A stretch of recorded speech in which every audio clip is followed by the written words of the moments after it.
डर के पास आपके सपनों को मारने की ताकत होती है। जब आप डरते हैं तो आप बहाने बनाते हैं और उस काम को नहीं करते जिससे कि आपको डर लगता है, और आप वापस अपने कंफर्ट ज़ोन में चले जाते हैं और कुछ एक्ट नहीं करते। पर कैसे हम डर को समझ सकते हैं, कैसे उसे हरा सकते हैं और कैसे हम वो काम कर सकते हैं जिससे हमें डर लगता है, और कैसे हम अपने सपनों को पा सकें। अगर आपने अभी तक इस चैनल को सब्सक्राइब नहीं किया है तो आप इसे सब्सक्राइब करिए चैनल, और वीडियोस को लाइक करिए। कमेंट करके बताइए कि कैसा लगते हैं आपको वीडियोस, क्योंकि इससे हमें मोटिवेशन मिलता है जिससे कि हम अच्छा काम कर सकें और कंसिस्टेंसी के साथ हम अच्छे वीडियोस बना सकें। आज हम माइंड मैप करेंगे feel the fear and do it anyway book का, जिस और समझेंगे कि कैसे हम डर होने के बावजूद ज़िंदगी में आगे बढ़ सकते हैं और कैसे हम लाइफ में उन काम को कर सकते हैं जो हमारे लिए ज़रूरी है। इस बुक की ऑथर है सुजैन ज़ेफर्स। उन्होंने बहुत ही अच्छी तरीके से डर को एक्सप्लेन किया है। हम चैप्टर बाय चैप्टर समझने की कोशिश करते हैं। इंट्रोडक्शन। आपके लिए डर क्या है? क्योंकि हर एक इंसान के लिए कुछ ना कुछ डर है जिस चीज़ से वो डरता है। हम ह्यूमन बीइंग्स हर चीज़ से डरते हैं। हम शुरुआत से डरते हैं, कुछ नया होने से डरते हैं, बदलाव से डरते हैं, एंडिंग से डरते हैं, फियर से, सक्सेस से, स्टक होने से, इवन जीने से और मरने से, हर चीज़ से डरते हैं। और हर एक इंसान की लाइफ में कुछ ना कुछ ऐसा डर है जो उसे रोके रखा है आगे बढ़ने से और सक्सेसफुल होने से, या ज़िंदगी को अपनी तरीके से जीने से रोकता है। What are you afraid of and why? डर को 3 लेवल्स में डिवाइड किया जा सकता है। पहला लेवल है उन चीज़ों का डर, या वो चीज़ जो होती हैं आपके साथ, जैसे कि आपकी एज बढ़ती है, आप डिसेबल हो सकते हैं, कुछ ऐसा कुछ हो सकता है, इलनेस हो सकती है, एक्सीडेंट हो सकता है, आप अलोन हो सकते हैं, रिटायरमेंट आपकी हो सकती है, रिटायरमेंट हो सकते हैं आप, कुछ बदलता है, कोई भी ऐसी चीज़ें जो आपके साथ होती हैं, जो हैपन होती हैं, वो आप एक लेवल है। दूसरा लेवल है जो ऐसे डर जिनमें आपको एक्शन की रिक्वायरमेंट होती है, रिजेक्शन का डर रहता है, सक्सेस का डर, फेलियर का डर, हेल्पलेसनेस का डर, डिसअप्रूवल का डर, लॉस ऑफ इमेज का डर, बेवकूफ़ बनने का डर। लेवल 3 आता है आई कांट हैंडल इट। जब हर एक डर के बॉटम में, जब भी आप किसी चीज़ से डरते हैं, उसका एक बॉटम में ये होता है कि आप उसको हैंडल नहीं कर सकते। अगर कोई ऐसी सिचुएशन है जिसको आप हैंडल कर सकें तो आपको उस सिचुएशन में कोई भी डर नहीं लगेगा। लेकिन डर जब पैदा होता है जब आपको ये लगता है कि आप पर्टिकुलर सिचुएशन को हैंडल नहीं कर सकते, और वहाँ से आपकी डर की शुरुआत होती है। Can't you make it go away? क्या हम डर को भगा नहीं सकते हैं? तो डर के बारे में ये 5 ट्रूथ हैं, ये हमको समझने की ज़रूरत है। पहला तो ये है कि डर कभी भी आपका नहीं जाएगा जब तक कि आप कंटिन्यू ग्रो करते रहेंगे। जब तक आप नई चीज़ें सीखते रहेंगे, नए काम करते रहेंगे, नए चैलेंजेस लेते रहेंगे, तब तक आप नए तरीके के डरों का फेस करते रहेंगे। और केवल एक ही तरीका है डर को जीतने का, वो है उस काम को करना जिस काम से आपको डर लगता है। ट्रूथ 3 ये है कि खुद के बारे में अच्छा फील करना, बेटर फील करना कि सबसे अच्छा तरीका है काम करना, वो काम जिससे कि आपको डर लग रहा है, जिससे कि आप खुद के बारे में अच्छा फील करें। ट्रूथ 4 ये है कि जो भी व्यक्ति किसी अनफैमिलियर टेरिटरी में जाता है, जो भी व्यक्ति कुछ नया काम करता है, उसे डर लगता है, भले वो आप हैं या कोई भी नया पर्सन है। ट्रूथ 5 ये है कि डर का सामना करना, पुश करना अपने आप को, इतना ज़्यादा डरावना नहीं है जितना कि एक हेल्पलेसनेस के स्टेट में रहना, फीलिंग में रहना, और जो फीलिंग वहाँ से हेल्पलेसनेस से आती है उसमें रहना, और डर में रहना, वो ज़्यादा खतरनाक है जिससे कि आप उसको सामना कर सकें। From pain to power. अब यहाँ पे पेन का मतलब है कि आप डरे हुए हैं, और पावर का मतलब है कि आपने कंट्रोल लेके रखा है। जिस पावर की बात हो रही है, पावर का मतलब है कि आप पावरफुल फील कर सकें और वो एक्शन ले सकें जो आपके लिए ज़रूरी हैं, आपकी ग्रोथ के लिए ज़रूरी हैं, अपनी लाइफ में आप जॉय क्रिएट कर सकें, सेटिस्फेक्शन क्रिएट कर सकें, और कुछ power out of love act कर सकें, कुछ ऐसे काम कर सकें जो आपके लिए सही हैं, लोगों के लिए सही हैं। अगर आप पेन टू पावर पे जाना चाहते हैं तो एक चार्ट बनाइए अपने रूम में, अपने सामने उसके वॉल पे चिपकाइए एक बड़ा सा चार्ट, और उसमें पिन रखिए जिस भी स्टेट में आप फील कर रहे हैं उसके आसपास, मान लीजिए कि आपने एक साइड पेन लिख दिया, एक साइड पावर लिख दिया और बीच में आपने ग्रिड बना दी 1 से 10 नंबर की, तो आप पिन एक जगह लगाइए जहाँ भी आप उसको फील कर रहे हैं कि आप कौन सी नंबर पर हैं। जब आप उस चार्ट को रोज देखेंगे तो आप खुद से पूछिए कि क्या मैं अपने आप को उसी जगह पर देख रहा हूँ, क्या अभी भी मैं डरा हुआ हूँ, क्या मैं पावरफुल बन रहा हूँ, नहीं बन रहा हूँ। और खुद को उस हिसाब से अपनी पिन को मूव करिए आगे पीछे, जिससे कि आपको ये पता चलेगा कि आप सही डायरेक्शन में हैं कि नहीं। और जब आप एक डायरेक्शन को अपने माइंड में रखते हैं तब आप सही तरीके से डिसीजन ले पाते हैं, सही तरीके से निर्णय ले पाते हैं और आप वो चूज करते हैं जो आपके लिए सही है और आप एक पावरफुल स्टेट में जाने की कोशिश करते हैं और आगे बढ़ते हैं। आप नई नई चीज़ों के लिए नए नए चार्ट बना सकते हैं, जिस भी चीज़ से आपको डर लगता है या जो भी चीज़ सिचुएशन आपके सामने है उसके लिए। पेन से पावर पर जाने के लिए वोकैबुलरी या जो भी आप अपने आप से बोलते हैं, जो भी आप दूसरों से बोलते हैं, उस पर भी बहुत ध्यान दीजिए। पेन की वोकैबुलरी होती है जैसे कि आई कांट मतलब मैं नहीं कर सकता और आई वॉन्ट मतलब मैं नहीं करूँगा। तो ये जब आप आई कांट बोलते हैं कि मैं वहाँ नहीं आ सकता किसी से भी, तो ये बताता है कि आप वीक हैं। और जब आप बोलते हैं कि मैं वहाँ नहीं आऊँगा, ये आपकी चॉइसेस पर बता देता है कि मेरी चॉइस है कि मैं वो काम नहीं करूँगा। जब आप बोलें कि it is not my fault, it is a problem, और तो आपकी ये वीकनेस बताता है। अब जब आप बोलते हैं कि ये मेरी रिस्पॉन्सिबिलिटी है और ये एक अपॉर्चुनिटी है मुझे कुछ सुधार करने की, तो ये आपकी पावर को बताता है। जब आप बोलते हैं कि लाइफ एक स्ट्रगल है, तब आप एक पेनफुल वाली स्टेट में रहते हैं। जब आप बोलते हैं कि लाइफ एक एडवेंचर की तरह है, तब आप एक पावरफुल फील करते हैं। जब आप बोलते हैं कि मैं क्या करूं मुझे नहीं पता है, तो आप एक पेन वाली स्टेट में रहते हैं, विक्टिम मेंटालिटी की वाली स्टेट में रहते हैं। जब आप बोलते हैं कि मुझे पता है कि मुझे क्या करना है और मैं इसको हैंडल कर सकता हूं, तब आप एक ऐसी स्टेट में रहते हैं जब आप खुद पावरफुल फील कर रहे होते हैं। तो आप वोकैबुलरी का ध्यान रखिए कि आप खुद से क्या बातें कर रहे हैं, दूसरों से क्या बातें कर रहे हैं। इससे आप ये मैनेज कर सकते हैं कि आप कैसा फील करेंगे और कैसे एक्ट करेंगे। वेदर यू वांट इट और not, it is yours.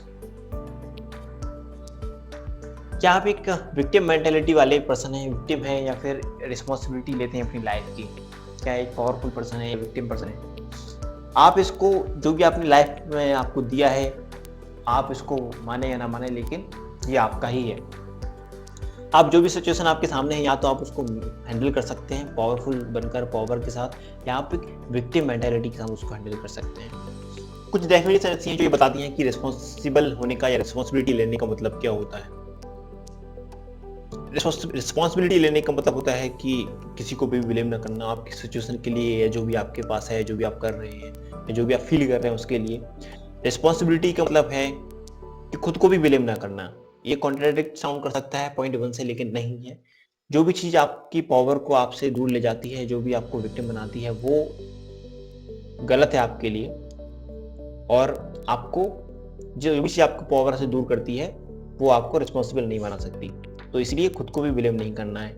Responsibility लेने का मतलब होता है अवेयर रहना, जिससे कि आपको ये पता चल सके कि कब आप रिस्पॉन्सिबल नहीं है और कब हैं।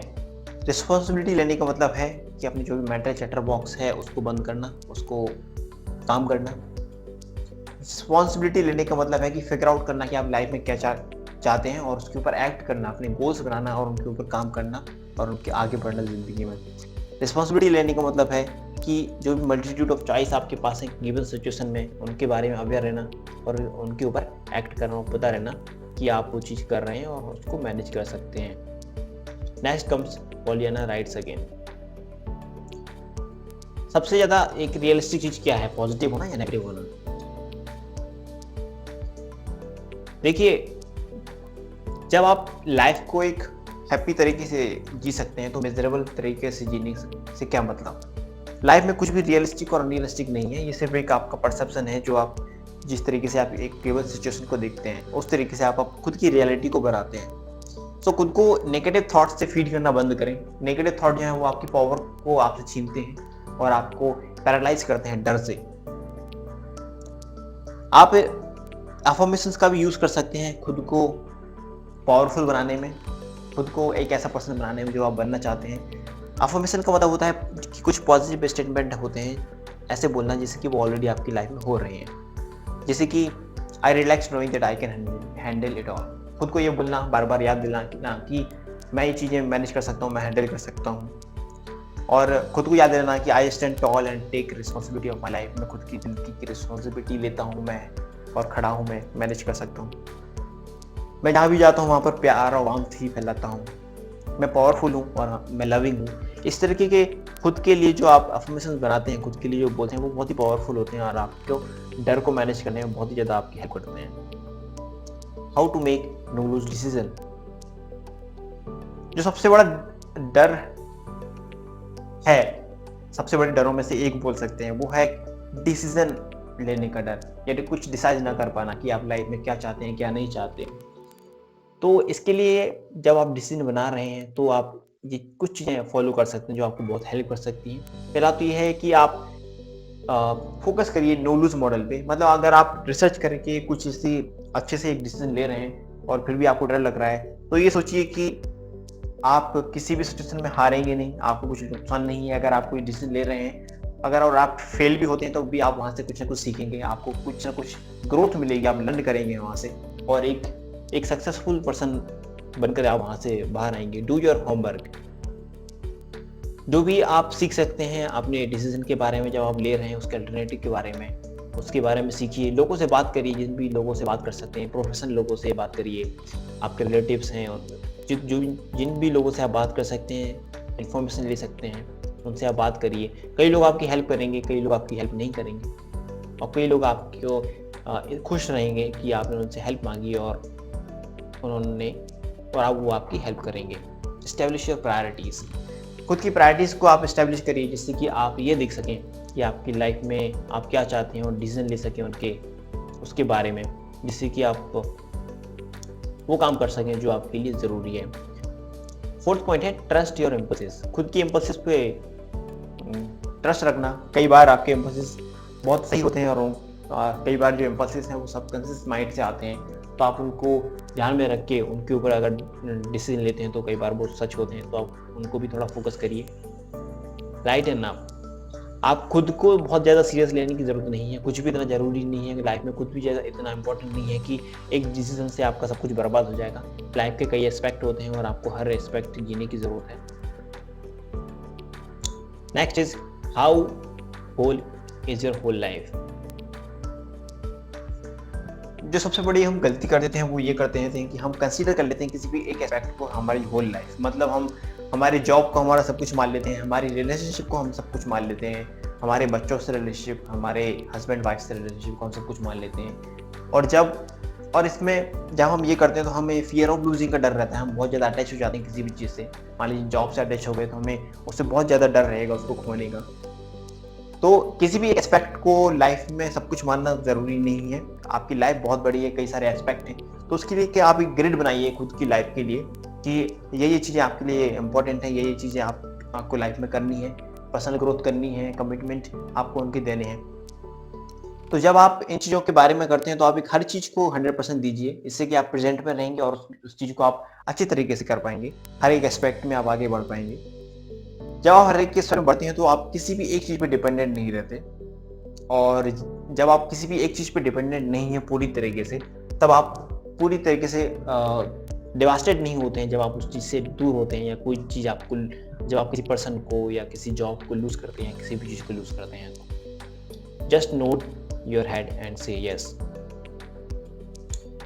जो सबसे वैल्यूएबल लेसन है वो ये है कि ये यूनिवर्स की ताकत में विश्वास रखना और यूनिवर्स से हाँ बोलना कि जो भी आपकी सिचुएशन लाइफ में आ रही है वो यूनिवर्स ने आपको दी है, मान लीजिए एक तरीके से, और आपके पास ताकत है उनको हैंडल करने की। यूनिवर्स को हाँ बोलने का मतलब ये नहीं है कि आप वीक हैं। यूनिवर्स को हाँ बोलने का मतलब ये है कि अब आप एक्ट कर सकते हैं, आपके सामने जो भी है, आप एक मीनिंगफुल लाइफ क्रिएट कर सकते हैं, पर्पसफुल लाइफ क्रिएट कर सकते हैं, क्योंकि लाइफ आपके हाथ में है। इसका मतलब यह है कि आप एक आउट ऑफ स्ट्रेंथ एक्ट कर रहे हैं, ना कि आउट ऑफ वीकनेस एक्ट कर रहे हैं। और ये याद रखिए कि दुनिया में कई सारे ऐसे लोग हैं जो बहुत ज़्यादा क्रिटिकल सिचुएशन में रहे, कई उन्होंने वर्स्ट फेसेस अपनी लाइफ के फेस किए और वो एक विनर की तरह वहाँ से बाहर निकले, और आप भी बाहर निकल सकते हैं। तो जब भी आप लाइफ में कुछ ऐसा कुछ फेस कर रहे हैं तो आप यूनिवर्स की ताकत में विश्वास रखिए, आप बोलिए कि आपके साथ यूनिवर्स है, आप नोट करिए, यस करिए कि जो भी कुछ सिचुएशन हो रहा है, वो जो भी कुछ आपके साथ हो रहा है अच्छा हो रहा है और आप उसको मैनेज कर सकते हैं अच्छी तरीके से। Choosing love and trust, give away thanks. उन लोगों को थैंक यू बोलिए जिन्होंने आपके साथ अच्छा किया है, लेकिन उनको भी बोलिए जिन्होंने आपके साथ कुछ अच्छा नहीं किया है। क्योंकि अगर आप विक्टिम मेंटालिटी रखेंगे और उस विक्टिम मेंटालिटी से काम करेंगे तो आप आगे नहीं बढ़ पाएंगे। तो आप उनको बोलिए थैंक यू उस सिचुएशन में डालने के लिए, क्योंकि आप उस सिचुएशन से डील करना सीख गए और आप एक पावरफुल इंसान बन गए, तो उनको थैंक यू बोलिए। गिव अवे इन्फॉर्मेशन, लोगों को सपोर्ट करिए, उनको बताइए। जब आप लोगों को बताते हैं कि और जब लोग आपसे सीखते हैं, तब आपका जो इफ़ेक्ट है जो इस वर्ल्ड में वो बहुत ज़्यादा मैग्नीफाई होता है, बहुत ज़्यादा बढ़ता है। गिव अवे प्रेज, आपको वो पर्सन बनना पड़ेगा या वो पर्सन बनना चाहिए जो आप अट्रैक्ट करना चाहते हैं। Be the kind of person you want to surround yourself with, आप वो पर्सन बनिए जिन लोगों से आप अपने आप को सराउंड करना चाहते हैं। जब आप प्रेज करेंगे तो लोग आपकी प्रेज करेंगे और आपकी रिलेशनशिप अच्छी होगी लोगों से। There is plenty of time, जो सबसे बड़ा पिटफॉल है वो है इम्पेशेंस होना। जब आप लाइफ में आगे बढ़ते हैं, अपने रास्ते छोड़ते हैं, आगे बढ़ते हैं, तो याद रखिए कि इम्पेशेंस जो होना है वो खुद को पनिश करने जैसा है। जब आप स्ट्रेस होते हैं, डिससेटिस्फाई होते हैं और आप डर में होते हैं तो आगे नहीं बढ़ पाते। तो खुद को याद दिलाइए कि रश होने की कोई ज़रूरत नहीं है, जो भी हो रहा है परफेक्टली हो रहा है और आपको चिंता करने की ज़रूरत नहीं है। जब भी आप रेडी होंगे आप फॉरवर्ड करेंगे, लाइफ में आगे बढ़ेंगे। और मीन टाइम आप सीखते रहिए और आप आगे बढ़ते रहिए, जिससे कि आप ग्रो करते रहें। तो दोस्तों ये था feel the fear and do it book का माइंड मैप। आई होप कि ये भी आपको पसंद आया हो। आप वीडियो को लाइक करिए, सब्सक्राइब करिए, दोस्तों के साथ शेयर करिए और कमेंट करके बताइए कि आपको ये वीडियो कैसा लगा। ये हमारे लिए बहुत ज़्यादा ज़रूरी है। अगर आप लोग कमेंट करते हैं, अगर आप लोग हमारे वीडियो को लाइक करते हैं, देखते हैं पूरा वीडियो, तो ये हमारे लिए बहुत हेल्प करता है कंसिस्टेंटली अच्छे वीडियो लाने के लिए, अच्छे तरीके से काम करने के लिए। So thank you so much for watching this video. अगली वीडियो में मिलते हैं।